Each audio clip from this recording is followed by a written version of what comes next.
చేయాల్సింది ఏంటంటే మీకు కావాల్సిన సిస్టమ్స్, మీ కొత్త చట్టాలు అవి మా ఎమ్మెల్యే నుంచి తీసుకురావాలి అని చెప్పి ప్రజలు అడగాలి వాళ్ళని. సో ఆ విధమైన మార్పు రావాలి ప్రజల్లో కూడా. ఎలక్షన్ వేసేసాము, ఓటు వేసేసాము, ఇంకా మాకు ఆయనతో ఏం సంబంధం లేదనుకుంటే కుదరదు. తర్వాత ఎమ్మెల్యేల ముఖ్య బాధ్యత ఏంటంటే ఎగ్జిక్యూటివ్ విషయంలో కూడా వాళ్ళకు జోక్యం చేసుకునే అధికారం కూడా లేదు. బేసిక్ వీళ్ళు పని చేస్తున్నప్పుడు వాళ్ళు పని చేయించాలి, పనులు చేసుకుని దానికోసం ముఖ్యమంత్రి గారి దగ్గర నుంచి ఉంటారు ఆ వ్యవస్థ అంతా కూడా. ఎగ్జిక్యూటివ్ వాళ్ళు వాళ్ళ పని చేయాలి. కాబట్టి ఎవరి రోలు వాళ్ళకు సక్రమంగా తిరగాల్సిన అవసరం కూడా ఉంది. ఓకే సార్, ఇప్పుడు రాజకీయాలు ఇవన్నీ పక్కన పెడితే మీ పర్సనల్ లైఫ్కి వస్తే సినిమాలు చూస్తారా సార్? సినిమాలు నేను చూస్తాను అప్పుడప్పుడు. ఈ మధ్య తగ్గించేసాను, కానీ ఇంతకుముందు చూసేవాళ్ళం. మేము మహారాష్ట్రలో ఉన్నాం కాబట్టి పెద్ద తెలుగు సినిమాలు కూడా అక్కడ వచ్చేవి కావు. ఇవి టీవీలో వస్తే చూసుకునేవాళ్ళం తప్ప. చూస్తుంటాను అప్పుడప్పుడు. మీరు లాస్ట్గా చూసిన సినిమా ఏంటి సార్? ఐ థింక్ ఇప్పుడు వచ్చిన బాహుబలి చూసినట్టున్నాను లాస్ట్గా. సార్ బాహుబలి చాలా కాలం, టూ వచ్చి కూడా చాలా కాలం అయింది సార్. ఐ థింక్ లాస్ట్గా చూసింది అదే అనుకుంటాను. అంటే థియేటర్స్కి వెళ్ళి చూస్తారా సార్? థియేటర్స్కి అప్పుడప్పుడు వెళ్తాను. ఈ మధ్య ఓటీటీ ఏదో వస్తుంది కదా, దాంట్లో నేను కొత్త సినిమాలు పెద్ద ఎక్కువగా చూడట్లేదు. నేను చూడడం, నేను సినిమాకి వెళ్ళి చూసింది ఐ థింక్ బాహుబలి అనుకుంటాను. సార్ మీరు తెలుగువారు కాబట్టి అడుగుతున్నాను, తెలుగు రాష్ట్రాలకి పనితీరుకి, ప్రభుత్వాల పనితీరుకి మార్కులు ఇవ్వాల్సి వస్తాయి, అటు కేసీఆర్ గారి ప్రభుత్వానికి కానీ ఇటు జగన్ గారి ప్రభుత్వానికి కానీ మార్కులు ఇవ్వాల్సి వస్తే మీరు ఎన్ని మార్క్స్ ఇస్తారు? అంటే ఇప్పుడు ఏంటంటే దానికి ఒక మార్క్ లిస్ట్లో ఒక ఓవరాల్ మార్క్స్ ఉంటాయి, తర్వాత ఇండివిజువల్ సబ్జెక్ట్ మార్క్స్ ఉంటాయి. యాక్చువల్గా రాజకీయాలు చూసుకుంటే రాష్ట్రం యొక్క అభివృద్ధి, తర్వాత నిరుద్యోగ సమస్యను ఏ విధంగా పరిష్కరించాము, రాష్ట్రాల్లో ఎన్ని పెట్టుబడులు వచ్చాయి, ఆ తర్వాత వచ్చేసి ఒకటి సంక్షేమం కూడా చాలా ఇంపార్టెంట్. ఎందుకంటే ఎవరైతే వాళ్ళ పనులు చేసుకొని వాళ్ళు స్వయం శక్తి మీద వాళ్ళు సంపాదించలేరో వాళ్ళకి సంక్షేమ పథకాలు ఇస్తుంటాం జనరల్గా. సో అవి కాబట్టి ఇవి అన్ని బ్రాడ్ పారామీటర్స్ ఉంటాయి. తర్వాత రాష్ట్రంలో ఎంత మనం స్వశక్తి మీద ఆధారపడిపోతున్నాం, ఎంత మనం బయట నుంచి అప్పులు తీసుకొని మనం చూస్తున్నాం, రాష్ట్రంలో విద్య ఎలా ఉంది, వైద్యం ఎలా ఉంది, రాష్ట్రంలో ఉన్న బేసిక్ ఇన్ఫ్రాస్ట్రక్చర్, రోడ్స్ కానీ, తర్వాత రైల్వే స్ట్రక్చర్ సెంటర్లో వస్తుంది, రోడ్ స్ట్రక్చర్ ఏ విధంగా ఉంది. సో ఇవన్నీ కూడా చాలా పెద్ద పారామీటర్స్ ఇవన్నీ. కాబట్టి జస్ట్ ఒక మార్కులని ఇవ్వడం అన్నది చాలా కష్టతరమైన విషయం. ఒక్కొక్క సబ్జెక్ట్లో మళ్ళా కూడా అందులో సబ్ సబ్జెక్ట్స్ ఉండి అందులో అనేక ఇండికేటర్స్ ఉంటాయి. నీతి ఆయోగ్ కూడా అనేక ఇండికేటర్స్ ఇస్తుంది.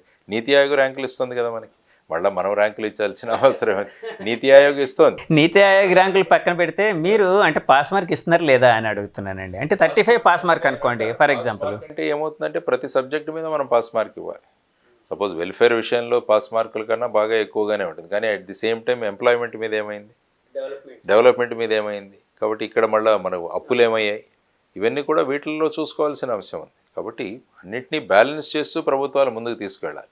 సార్ ఒక మేధావిగా చెప్పండి, మీరు ఉచితాలు, ఇప్పుడు మన స్టేట్ గవర్నమెంట్ ఇస్తున్న ఉచితాలు అంటే చాలామంది బయట వినిపించే మాట ఏంటంటే ఉచితాలు అయాచితాలు అయిపోయి, అంటే అందరికీ అవసరం లేని వాళ్ళకు కూడా అందజేస్తున్నారు, ఈ విధంగా అప్పుల పాలవుతుంది, మనుషుల మీద సగటున అప్పు పెరుగుతుందని. ఈ ఉచితాలు అనేవి ఇప్పుడు పర్ఫెక్ట్గా నడుస్తున్నాయి, మంచిదేనా అని మీ భావన అండి? ఉచితాలు ఎవరికి ఇవ్వాలంటే వృద్ధులకి, ఎందుకంటే వాళ్ళు స్వయం శక్తి మీద వాళ్ళు చేసుకోలేరు, సంపాదించలేరు. వికలాంగులకి, ఎవరైనా హ్యాండిక్యాప్డ్ పర్సన్స్, వీళ్ళు ఫర్ ఎగ్జాంపుల్ విడోస్, వితంతువులు. సో ఇలాంటి ఎవరైతే వాళ్ళు స్వయం శక్తి మీద వాళ్ళు సంపాదించుకోలేరో వాళ్ళకు మాత్రమే మనం ఈ విధమైన పథకాల్లో వెల్ఫేర్ ఇవ్వాలి. మిగతా వాళ్లకు ఉద్యోగ అవకాశాలు కల్పించాలి, వాళ్ళ సంపాదన వాళ్ళు చేసుకోగలగాలి. సో అటువంటి అవకాశాలు మనం కల్పించాలి, అది ముఖ్యంగా గవర్నమెంట్ యొక్క రోల్.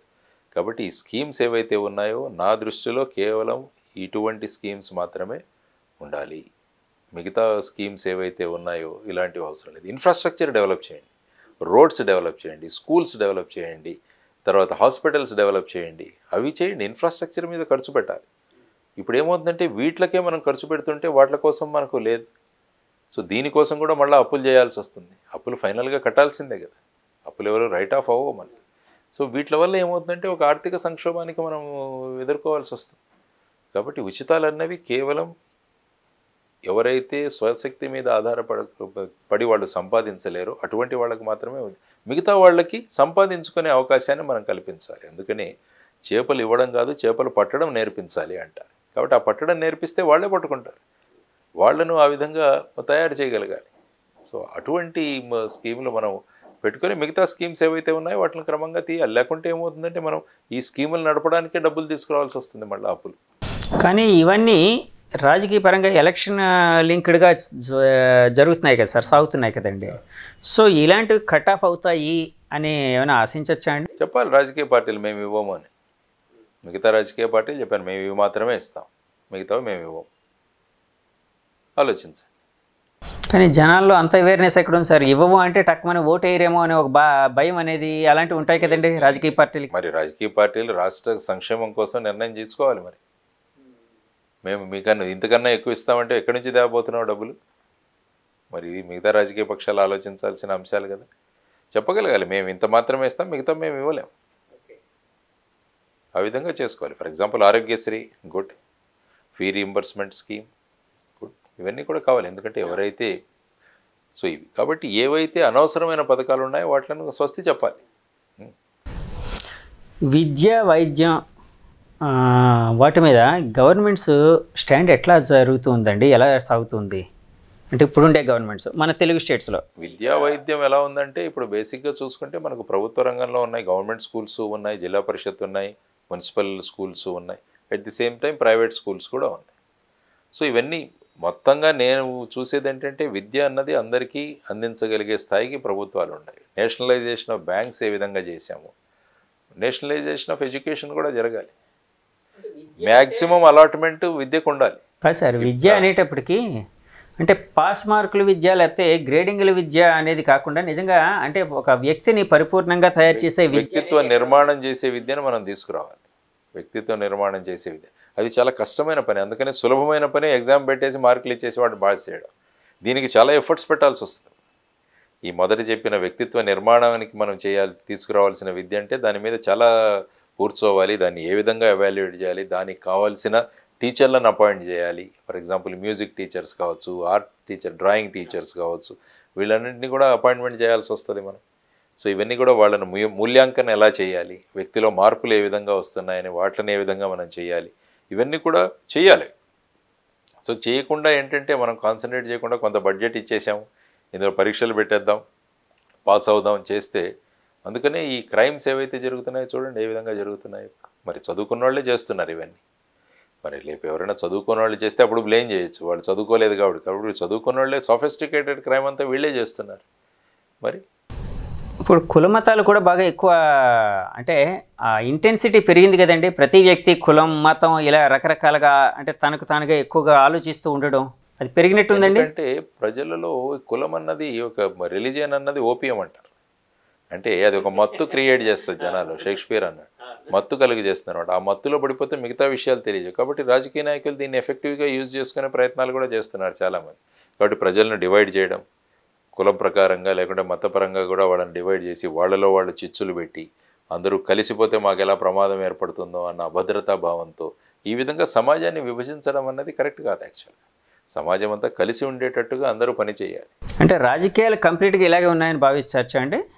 అంటే ఇలాగే నడుస్తున్నాయి ప్రతి చోట మనం చూస్తే, ఎక్కడ చూసినా కూడా. మరి అలాంటి రాజకీయాల్లో మీరు ఎలాంటి మార్పు తీసుకొని రాగలరండి? మార్పు తీసుకొచ్చే రాజకీయాలు అంటున్నాం కదా, మనం కోరుకుంటున్నదే మార్పు తీసుకునే రాజకీయాలు. అందుకనే నేను అదే అన్నాను, మనమంతా కూడా మీడియా కూడా మనమంతా కలిసి కనుక చేయగలిగితే ఈ మార్పు త్వరగా వస్తుంది. సార్ ఫర్ ఎగ్జాంపుల్ మీకు ఒక పార్టీని లీడ్ చేసే అవకాశం కానీ లేకపోతే ఒక అధికార సభకు వెళ్ళే శాసనసభకో పార్లమెంటుకో వెళ్ళే అవకాశం కానీ వస్తే మీరు ఇందాక వ్యక్తిత్వ నిర్మాణం అనేది జరగాలి విద్యలో లేకపోతే ఇలాంటివన్నీ జరగాలన్నారు కదండి, వాటి మీద ఏమైనా పోరాడే అవకాశం ఉందా? డెఫినెట్గా ఆ మార్పులు తీసుకొస్తాం. బిల్స్ ప్రవేశపెట్టే అవకాశం ఉంటుంది, ప్రైవేట్ బిల్స్ తీసుకొచ్చే అవకాశం ఉంది. లైక్ మైండెడ్ పీపుల్ అంతా కూడా అక్కడ సమిష్టిగా పెట్టి మనం హెచ్ఆర్డి మినిస్టర్ మీద మనం ప్రెషర్ తీసుకొచ్చే అవకాశం ఉంటుంది. నేషనల్ ఎడ్యుకేషన్ పాలసీలో వీటన్నిటినీ కూడా తీసుకొచ్చారు చాలా వరకు వ్యక్తిత్వం. కానీ దాని ఇంప్లిమెంటేషన్ జరుగుతుందా లేదా అన్నది జనరల్గా పెద్ద పట్టించుకోరు. ఇవన్నీ ఎప్పుడు చూసినా లా అండ్ ఆర్డరు, ఇది పోలీసు, వీటి గురించే ఎక్కువ చర్చలు జరుగుతుంటాయి. క్రైము, కాబట్టి ప్రజలు ఎప్పటికీ 3 విషయాల మీద ఇంట్రెస్ట్ ఉంటుంది: క్రైము, క్రికెట్, సినిమాలు. ఈ 3 C's అన్నవి చాలా ముఖ్యం. కాబట్టి మొత్తం మీడియా కూడా దీని మీదే నడుస్తుంటుంది. చూడండి, మీరు చర్చలు పెట్టినా కూడా కొన్ని రోజులు చర్చలు జరుగుతాయి విద్యానం మీద, 2 చర్చలు అయిన తర్వాత మళ్ళీ అది మామూలే, మళ్ళీ కొత్త క్రైమ్ ఏదో వస్తుంది, లేదంటే కొత్త సినిమా విషయాలు ఏదైనా వస్తాయి, క్రికెట్లో ఏదైనా జరుగుతుంది. కానీ పాలిటిక్స్ మీద కూడా చర్చలు బాగానే, పాలిటిక్స్ మీద జరుగుతున్నాయి. అంటే 3C+P అని పెట్టాలేమో అండి. పీ కూడా ఏమవుతుందంటే అది కేవలం ఎలక్షన్లు దగ్గర అవుతున్న కొద్దీ పీ గురించి ఎక్కువగా వస్తుంది. కానీ ఇదేంటంటే మనం ఎలక్షన్స్ అయిపోయిన మరుసటి రోజు నుంచి కూడా దీని ఎడ్యుకేషన్ మొదలు పెట్టాలి. కాబట్టి ఆ ఎడ్యుకేషన్ చాలా, voter education is very important మనకి. సరే, ఈ 3Cలో సినిమా ఒక సినిమాలు చూస్తూ ఉంటారు. క్రికెట్ ఎప్పుడైనా ఆడిన సందర్భాలు ఉన్నాయి? క్రికెట్ ఆడేవాడు. భారతదేశంలో ప్రతి ఒక్కరు క్రికెట్లో ఆడిన వాళ్ళు ఎవరో చెప్పండి. భారతదేశంలో గల్లీ గల్లీలో క్రికెట్ ఆడుతుంటారు. మేము ఆడేవాళ్ళం, స్కూల్లో ఆడేవాళ్ళం. వాలీబాల్, క్రికెట్, బాస్కెట్బాల్ ఇవన్నీ ఆడేవాళ్ళం. ఈ అంటే స్టేటు లేకపోతే ఇలాంటివి ఏమైనా లెవెల్లో లేదు కానీ ఒక మోస్తరుగా ఆడేవాడు. సో ఇలాగే క్రైమ్స్కి సంబంధించి ఇన్వెస్టిగేషన్ ఆఫీసర్గా చాలా చూస్తున్నారు మీరు. సో ఈ 3Cల్ని బాగా ఎక్కువగా దగ్గరగా చూస్తున్నారు మీరు. చూసాం, ఎందుకంటే సినిమాలు కూడా చాలా ప్రజలను ప్రభావితం చేస్తాయి. సినిమాలు పాజిటివ్గాను నెగిటివ్గాను ప్రభావితం చేస్తుంటాయి. చాలా సినిమాలు కొన్ని క్రైమ్ చేసేవాళ్ళు కూడా ఈ సినిమాను చూసి నేను ప్రభావితమయ్యానని కూడా చెప్తూ ఉంటారు. కాబట్టి సినిమా మాధ్యమం అన్నది ప్రజల మీద చాలా ఇంపాక్ట్ క్రియేట్ చేస్తుంది. కాబట్టి సినిమాల నిర్మాణంలో కానీ డైరెక్టర్లు కూడా చాలా జాగ్రత్తగా తీయాలి సినిమాలు. అది కేవలం కమర్షియల్గా చూసుకుని మేమేదో కల్పితంగా చేసామంటే కుదరదు అది. ఎందుకంటే దాని ప్రభావం చాలా ఉంటుంది సమాజం మీద. కాబట్టి వాళ్ళ బాధ్యత కూడా చాలా ఉంది సినిమాలు నిర్మాతల మీద, ప్రొడ్యూసర్స్ మీద, డైరెక్టర్స్ మీద, యాక్టర్స్ మీద. వీళ్ళంతా కూడా చాలా ఇంపార్టెంట్. ఎందుకంటే క్రైమ్ పిక్చర్లు చాలా ఎక్కువైపోయాయి ఈ మధ్యలో చూస్తే. క్రైమ్ కాబట్టి చూసేవాళ్ళు కూడా దీని గురించి ఆలోచిస్తుంటారు. అందులో క్రైమ్ ఎలా చేయాలో కూడా కొన్ని సినిమాల్లో చూపిస్తుంటారు. ఆ టెక్నిక్స్ అవి కూడా నేర్పిస్తున్నారు. ఇవన్నీ కూడా it is not good. Sir, ఫైనల్గా కంక్లూడ్ చేసే ముందు మీకు పర్సనల్గా అవుటింగ్కి వెళ్ళడం అంటే టూరిస్ట్గా ప్లేసెస్ చూడడం ఇష్టమా, లేకపోతే బుక్స్ చదవడం ఇష్టమా, సినిమాలు చదవడం ఇష్టమా? ఇవి కాకుండా ఇంకేమైనా అభిరుచులు ఏమైనా ఉన్నాయి? నేను జనరల్గా ప్రజలను కలవడానికి చాలా ఇష్టం. నాకు ప్రజలను కలిసి వాళ్ళ గురించి మాట్లాడి, ఎందుకంటే ప్రతి వ్యక్తి గురించి ఏదో ఒకటి నేర్చుకోవచ్చు అన్నది నా అభిప్రాయం. మనకే అన్ని తెలుసు అని ఎప్పుడూ అనుకోకూడదు. కాబట్టి ఏమన్నారంటే, సోక్రటీస్ ఏమన్నారంటే, విద్య అంటే ఏంటంటే మనకేం తెలియదని తెలుసుకోవడమే విద్య అంటే. ఇంకా తెలుసుకోవాల్సింది చాలా ఉంది, తెలుసుకోవాల్సి ఇంకా చాలా ఉందని తెలుసుకోవడమే విద్య. కాబట్టి వ్యక్తుల్ని కలవడం, ప్రజలను కలవడం, ముఖ్యంగా టూర్స్ చేయడం, తిరుగుతుంటాను నేను. ఆల్మోస్ట్ నెలలో ఒక 20-25 రోజులు నేను తిరుగుతూ ఉంటాను. స్కూల్స్కి, కాలేజెస్కి వెళ్ళడం, ఇవన్నీ కూడా చేస్తుంటాను. అఫ్కోర్స్ పుస్తక పఠనం కూడా ఇంపార్టెంట్. ఈ ప్రయాణం చేస్తున్నప్పుడు పుస్తకాలు, ఎందుకంటే ప్రజలతో మాట్లాడాలంటే మనకు కూడా విషయాల మీద అవగాహన ఉండడం చాలా అవసరం. కాబట్టి పుస్తక పఠనం కూడా చేస్తుంటాను. మీరు అంటే సినిమాలు ఏదో ఎప్పుడైనా చూస్తుంటాను, అంతే. అది పెద్ద అంటే ఆల్మోస్ట్ మీ లైఫ్ సీరియస్ పాత్రని నడుస్తూ ఉంటుందండి? ఏం లేదండి, సీరియస్ పార్ట్ అంటే ఏముంది. మనం ఏంటంటే మనం తిరిగి ప్రజల్లో కలవడంలో ఐ ఎంజాయ్. కాబట్టి నేను ఎంజాయ్ చేస్తుంటాను. పుస్తకం చదువుతుంటే కూడా ఆనందంగా ఉంటుంది. మనుషుల్ని కలవడం, అనేక రకాలైన వ్యక్తులను కలుస్తుంటాం, పండితులను కలుస్తుంటాం, తర్వాత స్కాలర్స్ని కలుస్తుంటాం, సైంటిస్టులను కలుస్తుంటాం, తర్వాత వచ్చేసి ఎంటర్‌ప్రెన్యూర్స్ని కలుస్తూ ఉంటాం, ఆఫ్కోర్స్ రైతులు కలుస్తూనే ఉంటాం. కాబట్టి ప్రతి వ్యక్తితో కలిసినప్పుడు కూడా ఒక కొత్త విషయం తెలుస్తుంది మనకి. కాబట్టి ఆ దృష్టిలో ఉన్నాం కాబట్టి ఎప్పుడు కూడా బోర్ అన్నది ఉండదన్నమాట మనిషిలో. So we can always be happy.